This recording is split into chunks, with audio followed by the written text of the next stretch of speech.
मेघीय स्वीर की गाथा स्थान चालिय पब्बल। एक समय भगवान बुद्ध चालिय पर्वत पर विहार कर रहे थे। भगवान अपने भिक्षुओं के साथ नियमित ध्यान साधना करते थे एवं अन्य भिक्षुओं को भी साधना मार्ग का निर्देश दिया करते थे। भगवान अपने दैनिक क्रिया कलापों में कोई व्यतिक्रम नहीं करते थे। वे नियम अनुसार अन्य भिक्षुओं के साथ भिक्षाटन करने भी जाते थे। उनके साथ मेघीय नाम का एक भिक्षु भी था। भिक्षाटन के दौरान एक बार मेघीय भिक्षु ने एक रामनीय उद्यान देखा। उसके मन में आया, क्यों ना मैं इस रामनीय उद्यान में आकर ध्यान लगाऊं। यह शांत है, रमणीय है। उसके मन में ऐसा विचार बार बार आने लगा। भिक्षाटन के बाद मेघीय भिक्षु के मन में यह विचार और स्थिर होने लगा। वह तथागत के पास गया और सादर सप्रनाम भगवान को निवेदन किया। भगवान, यह अम्बवन अत्यंत ही रमणीय है और ध्यान साधना के लिए एकदम उपयोग। मैं वहां जाकर ध्यान साधना करना चाहता हूँ। तथागत उसे अनुमति प्रदान करे। भगवान उस समय अकेले थे। मेघीय भिक्षु ही उनके पास था। अस्तु, तथागत ने उसे थोड़ी देर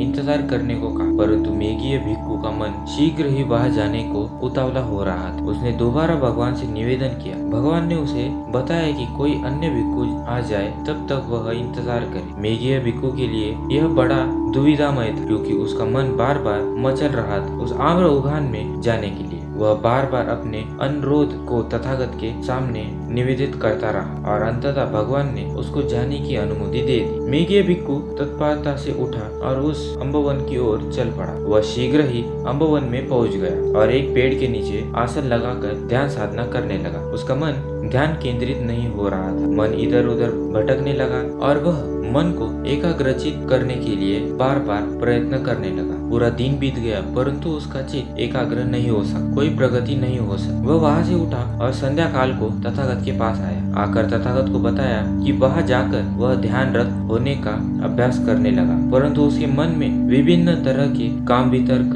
व्यापदा वितर्क, विहिंसा वितर्क और नाना प्रकार के अन्य विचार आने लगे और वह चित्त को एकाग्र करने में, नियंत्रित करने में असमर्थ रहा। भगवान ने उपदेश देते हुए बताया कि हमारा चित्त हमेशा सांसारिक सुखों की ओर धावित होता है, दौड़ता है, परंतु मेघावी पुरुष इस चंचल दृश्य और दुर्निवार्य चित्त को सीधा बना लेता है, उजू या एकाग्र बना लेता है। जैसे बाण बनाने वाला बैंत को सीधा बना लेता है, उसी प्रकार मेघावी पुरुष इस चंचल चित्त को कठिनाई से काबू में आने वाले मन को इधर उधर धावित होने की प्रवृत्ति से रक्षा करता है। हमारा यह चित्त जंगल में एक पेड़ से दूसरी पेड़ पर, एक टहनी से दूसरी टहनी पर दौड़ कूद करने वाला बंदर की तरह अति चंचल है। इसे वश में करना, इसकी रक्षा करना दुख है, अर्थात बड़ी कठिनाई से इस चित्त की रक्षा होती है। जिस प्रकार अगर मछली को पानी के बाहर निकालते हैं तो वह छटपटाने लगती है, वैसे ही हमारा मन छटपटाता है। हमारे मन की छटपटाहट या फड़फड़ाना